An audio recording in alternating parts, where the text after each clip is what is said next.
Hello everyone. நம்ம இப்போ பார்க்க போகிறது பாலிட்டி லெசன் நம்பர் 1 கிளாஸ் 9ல் அரசாங்க அமைப்புகள் மற்றும் மக்களாட்சி. இது டிஎன்பிஎஸ்சி குரூப் 4 அண்ட் குரூப் 2 இருக்கும். ஸோ இது இந்த லெசன் ரொம்ப ஈஸியான ஒரு லெசன் தான். நான் பாயிண்ட் வைஸாக எடுத்திருக்கேன். ஓகே, டோட்டலாகவே ஒரு 16 பாயிண்ட்ஸ் தான் இருக்கும். அது நீங்கள் கதையாக தெரிஞ்சுக்கிட்டாலே இந்த லெசன் கம்ப்ளீட் ஆகிடும். ஸோ ஃபஸ்ட்டு பார்த்தோன்னா அரிஸ்டோக்ரஸி, உயர்குடி ஆட்சி.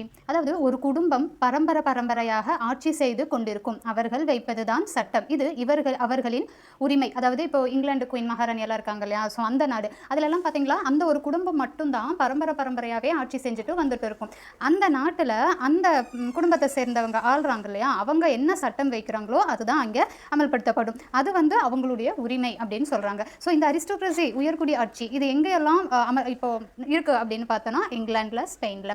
அடுத்தது மொனார்ச்சி, முடியாட்சி. ஒரு அரசர் இருப்பார், அந்த அரசர் நாட்டை ஆள்வார். அதாவது ஒரு அரசால் நாட்டை ஆளப்பட்டால் அது முடியரசு. சரியா? இதில் பரம்பரையாக ஒரு குடும்பத்தை சேர்ந்தவங்களே ஆட்சி செய்வது அரிஸ்டோக்ரஸி. மொனார்ச்சி அப்படிங்கிறது ஒரு அரசர் இருப்பார், அந்த அரசால் அந்த நாட்டை ஆளப்பட்டால் அது முடியாட்சி அப்படின்னு சொல்லுவாங்க. அப்படி இல்லைன்னா முடியரசு. அது எங்கெல்லாம் அப்படின்னா பூட்டான், ஓமன், கத்தார், இங்கெல்லாம். ஸோ இங்கெல்லாம் பார்த்தீங்கன்னா அமைச்சர், ஆலோசகர், ஹெல்ப்பர். அதாவது இந்த அரசருக்கு அமைச்சர், அப்புறம் ஆலோசகர் இருப்பாங்க, அவங்களுக்கு எல்லாம் ஹெல்ப்பர்ஸ் இருப்பாங்க. அந்த மாதிரி எல்லாரும் இருப்பாங்க. ஸோ அந்த மாதிரி இருந்து நாட்டை ஆள்றாங்க இல்லையா, அவங்கள தான் நம்ம முடியாட்சி அப்படின்னு சொல்லுவோம். அடுத்தது ஆட்டோக்ரஸி. இந்த ஆட்டோக்ரஸி அப்படிங்கிறதுக்கும் மொனார்ச்சிக்கும் ஒரு சின்ன டிஃப்ரெண்ட் இருக்குது. என்னன்னா, இந்த முடியாட்சியில் இவங்க எல்லாருமே இருப்பாங்க, ஆனால் ஆட்டோக்ரஸியில் இந்த மாதிரி யாருமே இருக்க மாட்டாங்க.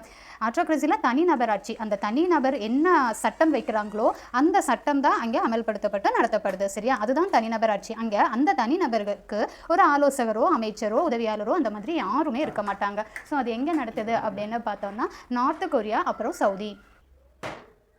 அடுத்தது நார்த் கொரியா, அப்புறம் சவுதி.